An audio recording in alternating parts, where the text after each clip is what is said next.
भारत सरकार द्वारा gazette notification जारी कर 25 जून को संविधान हत्या दिवस के रूप में मनाने का निर्णय लिया गया है, जिसको लेकर हरियाणा के पूर्व गृह एवं स्वास्थ्य मंत्री व अम्बाला छावनी के मौजूदा एमएलए अनिल विज ने अपनी प्रतिक्रिया दी।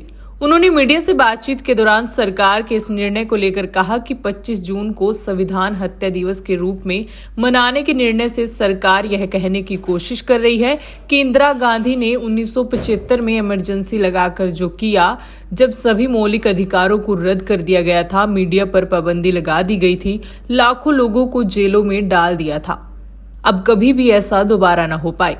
अनिल विज यही नहीं रुके, उन्होंने आगे कहा कि इंदिरा गांधी के वंशजों को हाथ में संविधान लेकर शर्म आनी चाहिए।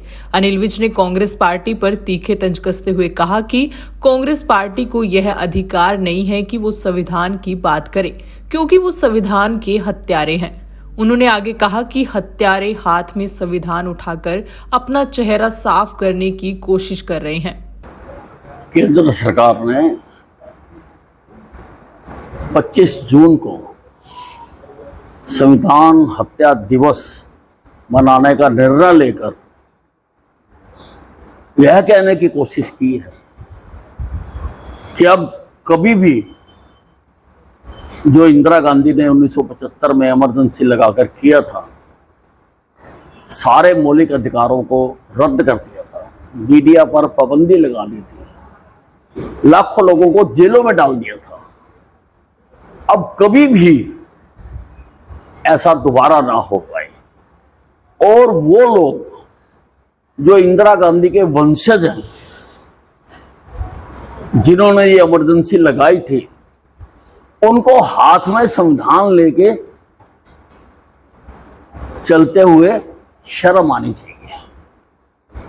उनको अधिकार नहीं है कि वो संविधान की बात करें, और कांग्रेस पार्टी को भी अधिकार नहीं है कि कांग्रेस पार्टी संविधान की बात करे। जिन्होंने हत्या की हुई है, हत्यारे हाथ में संविधान उठाकर अपना चेहरा साफ करने की कोशिश कर रहे हैं। केंद्र सरकार द्वारा 25 जून को संविधान हत्या दिवस के रूप में मनाने को लेकर कांग्रेस अध्यक्ष मल्लिकार्जुन खड़गे ने सरकार पर निशाना साधते हुए कहा कि जब आपकी सरकार ने ईडी, सीबीआई, आईटी का इस्तेमाल करके 95% विपक्ष के नेताओं पर केस थोपे, कई चुनी हुई सरकारें गिराई, राजनीतिक दलों को तोड़ा, तो वो संविधान की हत्या नहीं तो और क्या है।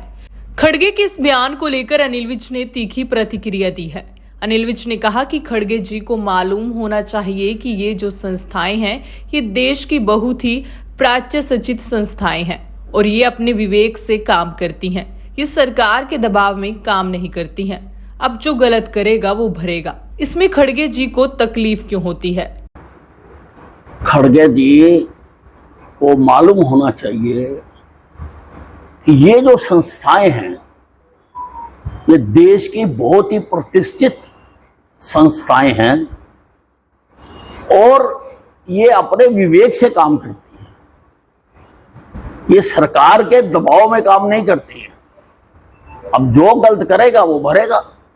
इसमें खड़गे जी को तकलीफ क्यों हो रही है? स्मृति ईरानी समेत 4 पूर्व केंद्रीय मंत्रियों ने 11 जुलाई को लुटियंस दिल्ली में अपने सरकारी बंगले खाली कर दिए हैं। यह खबर सामने आने के बाद से लगातार सोशल मीडिया पर स्मृति ईरानी को ट्रोल किया जा रहा था। यह देखकर कांग्रेस नेता राहुल गांधी ने भाजपा नेता स्मृति ईरानी का बचाव किया है। राहुल गांधी ने अपने सोशल मीडिया अकाउंट पर पोस्ट में लिखा, जीवन में हार जीत तो होती रहती है। मैं सभी से अपील करता हूं कि वे स्मृति ईरानी या किसी और नेता के लिए अपमानजनक भाषा के इस्तेमाल और बुरा व्यवहार करने से बचें। लोगों को अपमानित करना कमजोरी की निशानी है, ताकत की नहीं। राहुल गांधी के स्मृति ईरानी के बचाव में इस बयान को लेकर भी अनिल विज ने प्रतिक्रिया दी। उन्होंने कहा कि राहुल गांधी स्मृति ईरानी के बहाने वो अपने मकान खाली करने के समय की बात कहना चाह रहे हैं। गांधी जी को स्मृति ईरानी के बहाने वो अपनी जो उनको मकान खाली करना पड़ा था, उसकी बात कहना चाह रहे हैं कि मुझे भी ऐसे निकाला गया था।